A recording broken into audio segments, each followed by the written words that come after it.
ડભોઈ તાલુકામાં ટોટલ 199 આંગણવાડીઓ આવેલ છે, જેમાં જર્જરિત આંગણવાડીઓ 50 છે, જેમાં 3 આંગણવાડીઓ મંજૂર થઈ છે, જ્યારે 47 આંગણવાડીઓ આજે પણ જર્જરિત હાલતમાં છે.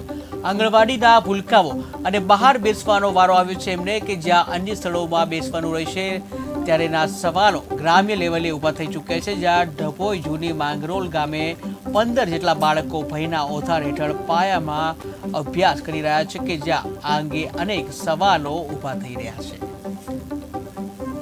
ઘર આંગણે જે બાળ મંદિર છે એ પડી જાય એવી શક્યતા છે. કોઈ બી છોકરો દબાઈ જાય એની જવાબદારી કોણ લે? અને અમે શિલ્પાબેન ને રજૂઆત 2 વાર મેં બોલી હતી અને એમનો નંબર બી લોટ છે ગાડીનો મારી કને કે આ છોકરોને કઈ રજૂઆત કરો, છોકરાનું કઈ કરો.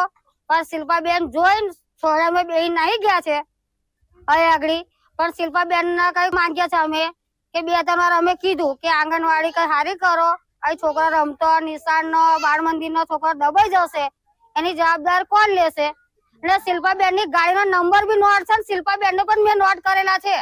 કરીને બેન ને અંબાબેન ને એવું કહે છે કે તમે છોકરા બીજી રૂમ માં બેહાડો, તો બીજી રૂમ કોણ આપશે? એ બેહાડા છે. આંગણવાડી કેન્દ્રો ડભોઈ તાલુકાની અંદર 199 છે અને તે પૈકી 50 આંગણવાડી કેન્દ્રો જર્જરિત છે.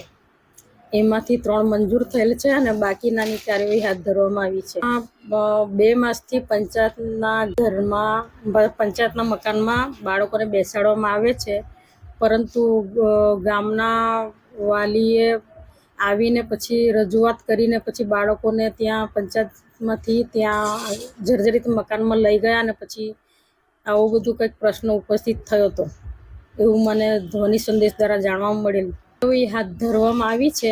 જિલ્લા વહીવટી તંત્ર દ્વારા જલ્દી હાથ ધરવામાં. આંગણવાડીમાં હું 25 વર્ષથી નોકરી કરું છું આંગણવાડી કાર્યકર તરીકે, અને મારી આંગણવાડી જર્જરિત છે. કેટલી વાર કહેવા છતાં જો આંગણવાડીનું કોઈ કાર્યવાહી નહીં કરી, પણ આંગણવાડી મારી મંજૂર થઈ ગઈ છે.